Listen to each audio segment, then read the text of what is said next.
Doctor Miguel Santamaría Dávila, presidente de la Sociedad Bolivariana de Colombia. Doctor Carlos Guevara Mann, presidente de la Sociedad Bolivariana de Panamá y vicecanciller de la República de Panamá. Doctor Luis Eduardo Páez García, presidente de la Academia de Historia de Ocaña. Señores almirantes, generales, distinguidos miembros de las dos sociedades. ¿Cómo contar la historia? ¿Cómo escribir la historia? Por los hechos y su cronología, como lo enseñó Heródoto, por su adoctrinamiento, su poder de modificar la mentalidad de los estudiantes, de los que leen historia, como ordenó, como impuso Mao en 1943 en su Freudianán, o como las estructuras económicas, tal como sugirió Salomón Kalmanovich. No, la historia la hacemos seres humanos, personas llenas de pasiones. Lo que hace la historia se concentra en las ambiciones personales, en los odios, en el poder, en las mujeres, que han sido las protagonistas universales de la historia. Una decisión que se toma bajo unas sábanas tiene más poder que una decisión que se toma bajo los escritorios presidenciales. Los 11 hijos del matrimonio de el doctor Miguel Ibáñez y la señora Manuela Jacoba Arias fueron todos trascendentes en la época más dura de la historia colombiana. Las más importantes, Bernardina, que enloqueció a Bolívar, y Nicolasa, que enloqueció a Santander. Fueron madres, abuelas, tatarabuelas de 5 presidentes de Colombia, de 2 alcaldes de Bogotá, de infinidad de personajes que han sido ministros, que han sido gobernadores, embajadores. Ilustre familia de la que desciende en primera línea nuestro presidente, el benemérito Miguel Santamaría Dávila, que es tataranieto de Nicolasa y de Caro. Nicolasa nace en 1794, Bernardina en 1804, se llevan 9 años, y nacen en Ocaña, la ciudad peligrosa de la que habló Morillo, en donde entró la manía de la independencia. Esa misma independencia que hace que esta familia, y ellas especialmente, sufran de destierros, de pobreza, pero también sufren de riqueza o toman riquezas y poderes. Decía el presidente Alfonso López Michelsen, pareciera que la historia de los partidos políticos colombianos tengan la necesidad de responder a una problemática de venganza de José Eusebio Caro por la tragedia que fue en su vida, esta tragedia helénica con celos venecianos. Esta historia comienza, como muchas otras, allá en Barrancas, con el coronel Bolívar, un pelado de 29 años que venía derrotado de Venezuela y emprende un 23 de diciembre de 1812 la campaña del Bajo Magdalena, y pasa por Chiriguaná, y pasa por Tamalameque, por Calamar, desalojando de españoles el río hasta llegar a Ocaña. Porque es que Ocaña es el camino a su Venezuela, de donde viene derrotado y a donde quiere regresar victorioso. Pero ¿qué pasa en Ocaña? Que le tienen un recibimiento, y parte del recibimiento es que le van a colocar sobre sus sienes una corona de laurel. ¿Y quién se la pone? Pues nada menos que Nicolasa Ibáñez, de 19 años, famosa por su belleza. Queda prendado Bolívar. Bolívar era reconocido por sus amores intensos y efímeros. Se enamoraba, y así como se enamoraba, se desenamoraba. Pero con Nicolasa no fue así. Detuvo su frenética carrera de guerra de 17 días y se quedó en Ocaña por 38 días, durante los cuales los cronistas locales relatan de los bailes en la hacienda Barbosa, del té, de los juegos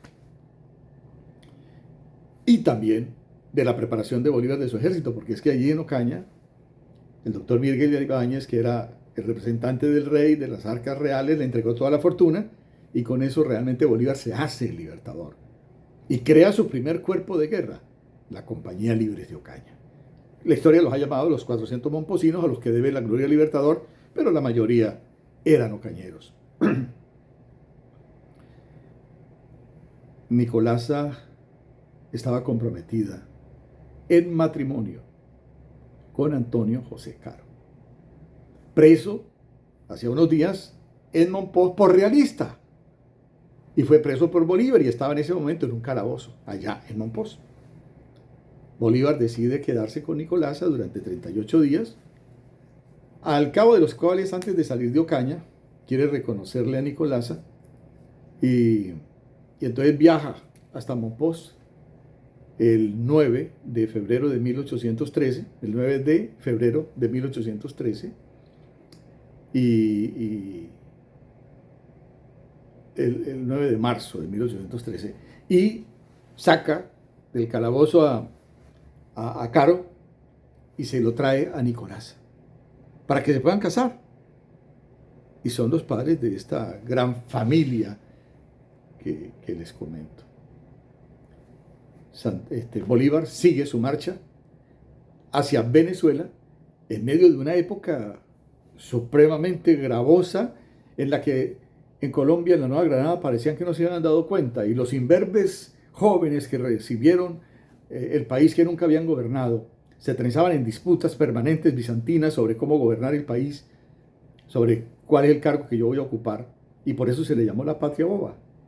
Una sainete que Morillo quiso o vino a tumbar a sablazos el telón de esa patria boba, porque Morillo se embarca en Cádiz en febrero de 1815, llega en agosto de 1815 hasta Cartagena, la sitia y la vence por hambre, y luego se dirige hacia Ocaña. En Ocaña se encuentra en ese momento el coronel muy joven, de 23 años, Francisco de Paula Santander y Omaña.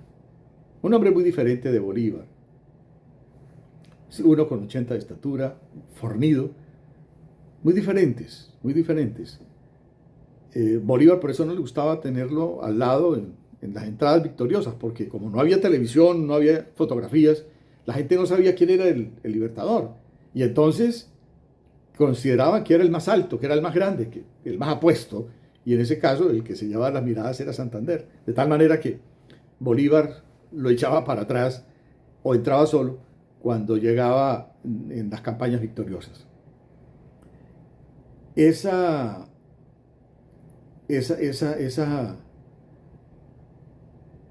Santander se enamoró también de Nicolasa, y Nicolasa parece que le correspondió, aunque ya estaba casada con Caro, aunque ya tenía a su hija Manuela, de la que algunas malas lenguas decían que era una hija de Bolívar porque había nacido precisamente un año después, y en 1940 una de las distinguidas familiares del doctor Santa María, doña Margarita Holguín y Caro, viajó a Ocaña a borronear la partida de bautizo para que no pareciera que fuera la hija de Bolívar. Pero bueno, estaban Santander y Nicolasa en sus trabajos en Ocaña, cuando saben que se viene las tropas de Morillo. Era un 22 de diciembre de 1815. Aparentemente estaba totalmente rodeado Santander. Morillo había ordenado que no escapara ninguno con vida. Las avanzadas estaban compuestas por los generales Calzada y un coronel Capmany, y el 22 de diciembre se despide apresuradamente Santander de Nicolasa y logra el milagro. una retirada perfecta, dicen los anales de la estrategia militar. Llega a Girón sin una baja y se une a las fuerzas de Custodio García Rovira y participa en la batalla de Cachirí, y los españoles no lo encuentran. Cuando se ha ido ya Santander, Nicolasa descansa. Pero de pronto recuerda y se llena de terror porque en su casa está guardado un baúl, y en ese baúl están un uniforme de Bolívar y 15 cartas firmadas por él, pero de puño y letra de Antonio José Caro, que él se las había redactado como escribiente. Inmediatamente llama a Pachito, el sacristán del convento de San Francisco, y le dijo: por favor, llévese este baúl y métalo en una celda, llévelo allí del convento de San Francisco. Son papeles de mi esposo. Pero Pachito, muy malicioso, abre el baúl y encuentra el uniforme de Bolívar y encuentra las cartas de Bolívar y se rehúsa a quemarla como le suplicaba Nicolasa y a esconderla. De tal manera que el 24 de diciembre, muy a las 6 de la tarde, estaba el coronel Capmany abriendo el baúl y encontrando el uniforme de Bolívar y las cartas de Bolívar del insurgente. Así que inmediatamente se abre un proceso contra Nicolasa y contra Antonio José Caro, que resulta a favor de ellos dos, porque recuerden ustedes que Antonio José Caro era un realista, reconocido realista. Así que todo le sale bien, pero se involucra a la familia de Nicolasa. Pues recuerden ustedes que el papá, doctor Miguel, le había entregado la fortuna española al libertador Bolívar. Así que son puestos presos el resto de la familia y se los llevan para Bogotá. El doctor Ibáñez escapa, pero ahí está la relación de Morillo que le manda al rey, en la que aparece la familia de Nicolasa deportada, expulsada, ¿no? Y lo mismo que la misma Nicolasa. O sea, toda la familia está expulsada. También habla de que se le ha escapado el padre, el doctor Miguel Ibáñez, pero fue escogido nuevamente, se le condena a muerte, y la noche antes de su ejecución se escapa vestido de cura. Allí la carta que le dice Morillo al rey es que tuvo unas complicidades, se han puesto presos los soldados que le ayudaron y fueron pasados por las armas. Los matan a los soldados que lo ayudaron, lo mismo que al cómplice. Tanto Nicolasa como Manuela y todos quedan tranquilos con la huida de su padre, y de su esposo, pero la historia posteriormente, porque ellas pensaban que se había volado, que estaba de pronto en los llanos, estaba en alguna parte en donde no lo podían volver a apresar. Sin embargo, mi hermana Marta Pacheco, que es muy acuciosa en esto de investigar en los archivos históricos de Cádiz y de otras partes, encontró que había muerto el doctor Ibáñez, ya de viejo, en los calabozos de Cádiz. O sea, que lo cogieron preso y se lo llevaron, le dieron cadena perpetua. Es que la vida tiene sus altibajos, y en la vida de estas niñas mucho más. Porque de pronto, pasando todas estas penurias, retumba todo en Bogotá. Y es que se habla en todas las calles de que Bolívar va a entrar triunfante porque acaba de ganar en el puente de Boyacá y acaba de desalojar a todos los españoles del reino, de la Nueva Granada. Y viene una feliz coincidencia, una coincidencia traída, y es que Bernardina, como unos años atrás Nicolasa, es la encargada de ponerle la corona de laurel en las sienes del libertador Simón Bolívar. Bernardina tiene en ese momento 16 años, Bolívar tiene 36, y Bolívar, igual que con Nicolasa, se derrite ante la belleza de Bernardina y empieza a cortejarla y acosarla, y de eso dan cuenta las cartas y los anales históricos. Mi adorada Bernardina, no pienso más que en ti y en todo lo que tiene relación con tus atractivos. Tú sola, mi adorada Bernardina, eres mi mundo. Le pedí inclusive al general Santander, pues que era el cuñado, pues porque era el que estaba con Nicolasa, que le ayudara con Bernardina. Pero Bernardina no le hace caso, estaba enamorada de un muchacho coronel, Ambrosio Plaza, que Bolívar, para quitárselo de encima, lo mandó a Ayacucho y allá lo mataron, y ahí sí fue peor el odio de Bernardina hacia Bolívar. Y ese ingreso de Santander produce una bomba en la casa de Nicolasa, porque feliz, pues sí, la llegada, la liberación, la llegada de Bolívar. Pero ¿qué pasó? Que a Antonio José le toca huir. Antonio José Caro era realista. Y si no se iba, lo iban a coger preso y de pronto lo mataban. Entonces viene la ambigüedad, pues, la ambivalencia para Nicolasa. Se encuentra nuevamente con su amor. La pasión revive. Y también vienen las sorpresas, porque la gente empieza a conocer una faceta del carácter de Santander. Es un hombre extremadamente celoso de Nicolasa. No podía permitir que le dieran un piropo. Esta mujer atraía a todo el mundo. En una fiesta, precisamente en 1822, en una fiesta allí de 1822, siendo él vicepresidente, Antonio Nariño, el hijo del precursor, gustaba de Nicolasa, a pesar de que eran concuñados, porque él estaba casado con una hermana de Nicolasa, la estaba molestando, le hacía piropos bajo la mirada terrible, escrutadora de Santander. Y de pronto en un baile, Antonio Nariño pareció propasarse un poquito con lo que él le decía, y como lo seguía de cerca, Santander no se aguantó, se lanzó sobre el coronel Lorenzo Ley, que estaba ahí, le quitó el sable, lo desenvainó, arrinconó a Antonio Nariño contra la pared y lo iba a matar, de no ser porque se le viene encima un poco de invitados impiden la tragedia. Este problema de los celos fue permanente con Nicolasa, entre Santander y Nicolasa. Bolívar se había ido para el sur, se había ido a liberar de españoles, y a liberar el Perú, los países del sur.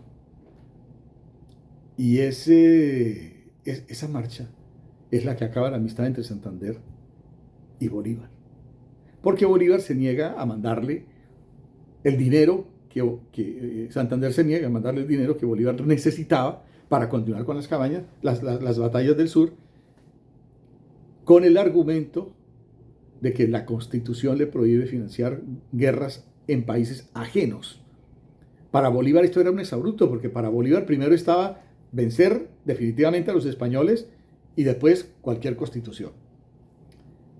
Bolívar estaba olvidando a Bernardina en los brazos de la bella loca de Manuelita Sáenz, una mujer absolutamente diferente a todas las demás mujeres.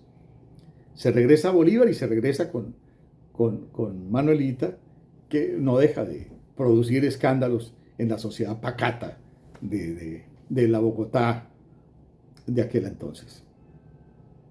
El país estaba en muchos conflictos, había pobreza, había hambre, no había empleo, y entonces le echan la culpa a la Constitución, que era la misma Constitución de la que hablaba Santander, la Constitución de 1821, la Constitución de Cúcuta. Así que se convoca una nueva Constitución, la de 1828, que se celebraría en Ocaña, con el propósito de modificar esta Constitución de 1821.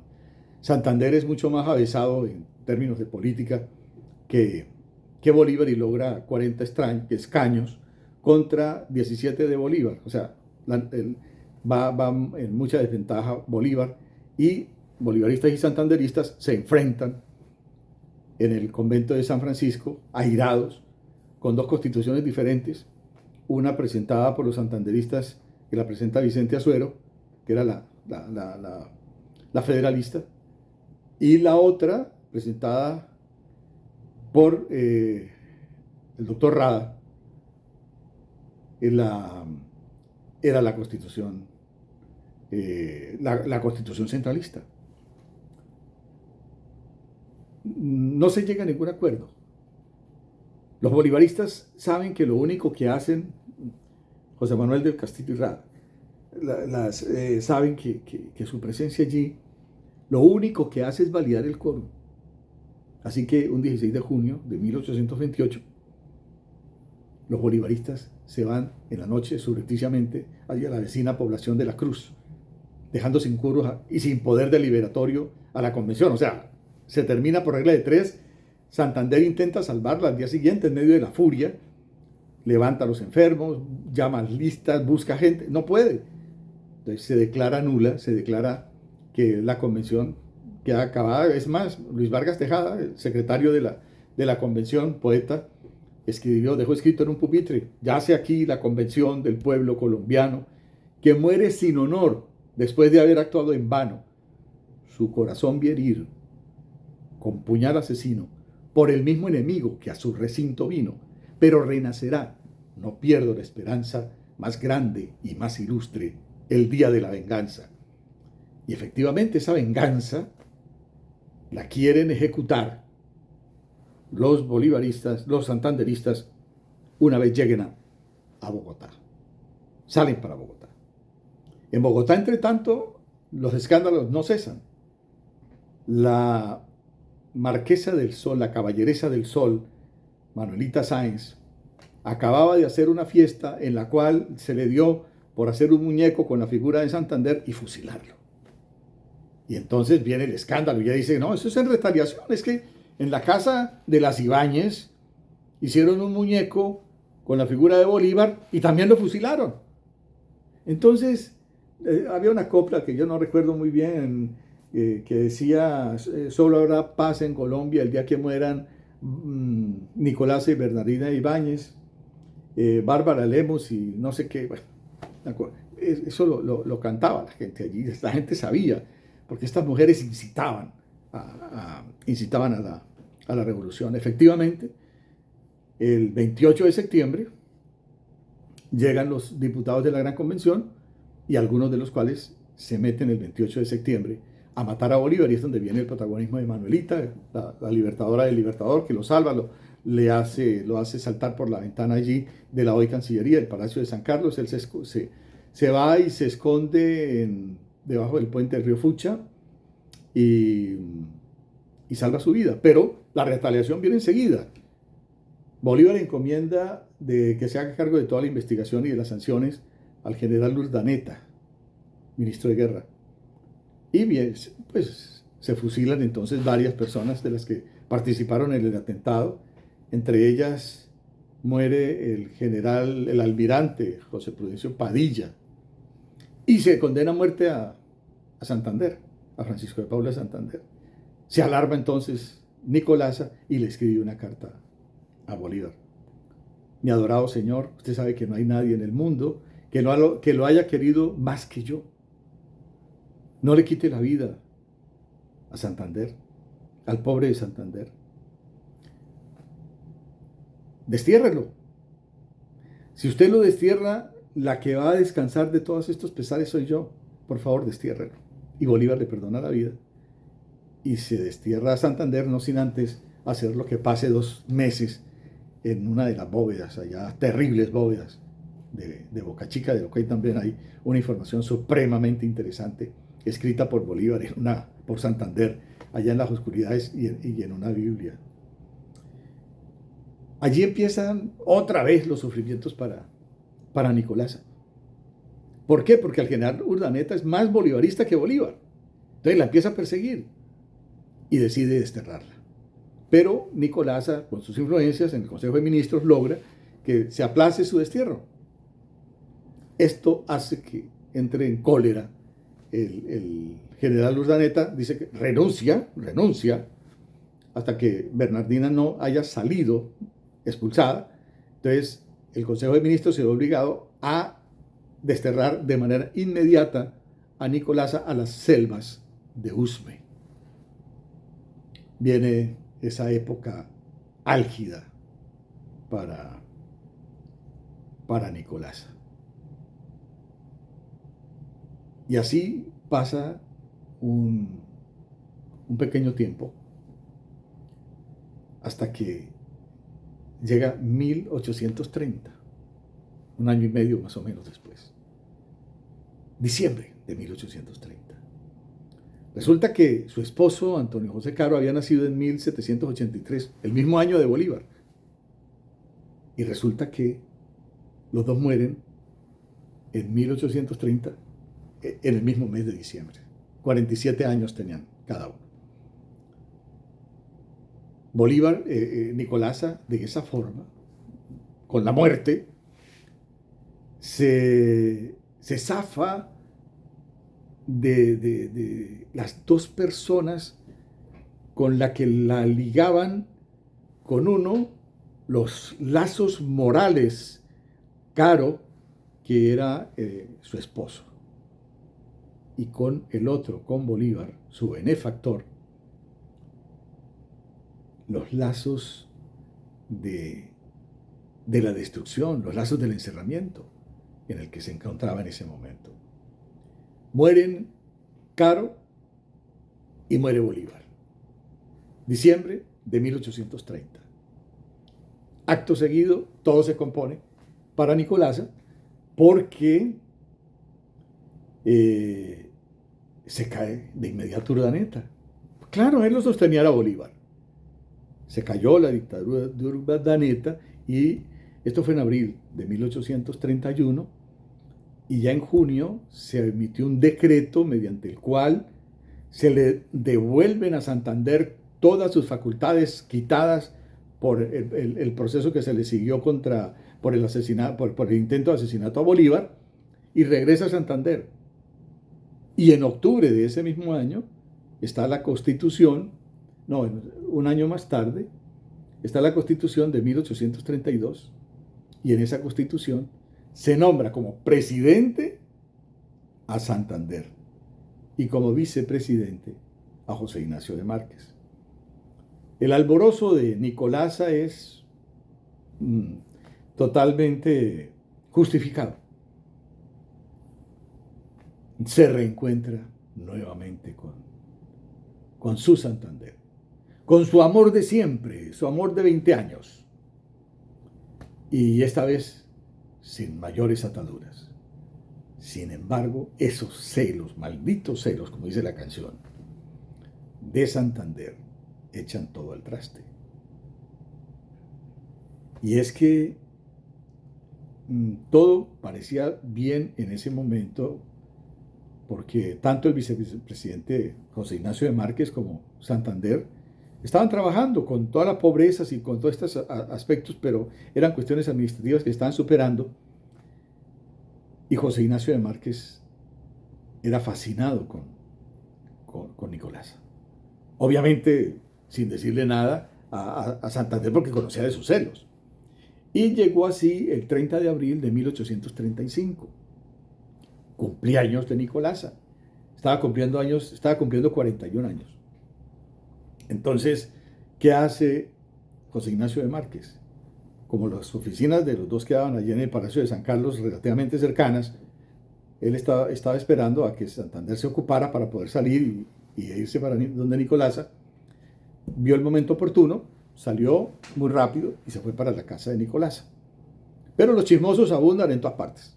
Así que algún chismoso de estos, llegó donde Santander y dijo: presidente, el vicepresidente acaba de salir para donde Nicolasa y Nicolasa está sola.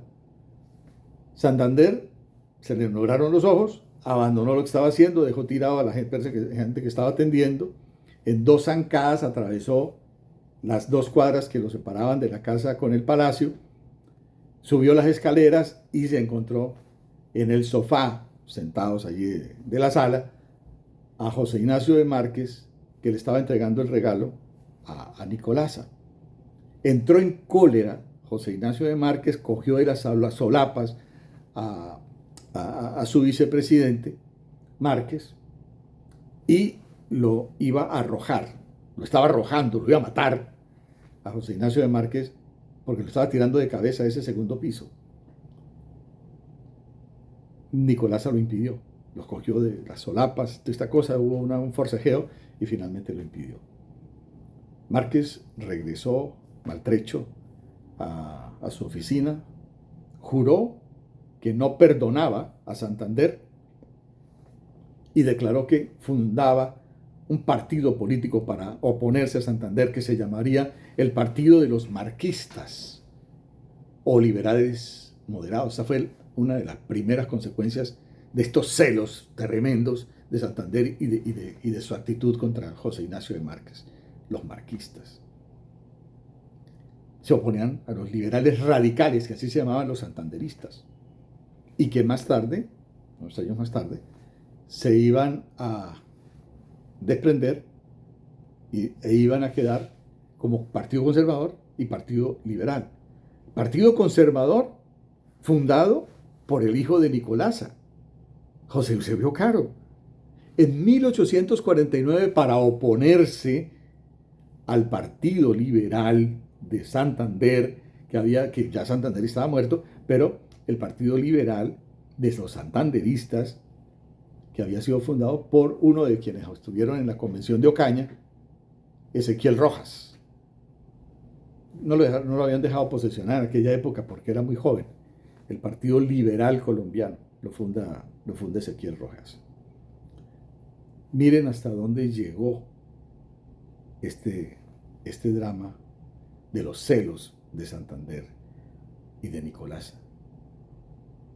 Pero la historia de Nicolasa retrocede un poco. Porque es que después de esta escena, los amores ya quedaron resquebrajados totalmente entre Nicolasa y Santander. Y de pronto hay una carta allí, que la misma carta dice que es sorprendente, que es una carta que le manda Lino de Pombo a Rufino Cuervo, en la que le dice, año de 1836, 10 meses después del incidente. ¿Cómo te parece? Te vas a sorprender de esta noticia. Nuestro presidente unirá su blanca mano a la mano morenilla, vulgo Villa, de Sista Pontón. No está asegurado, pero te puedo decir que eso es cierto, efectivamente.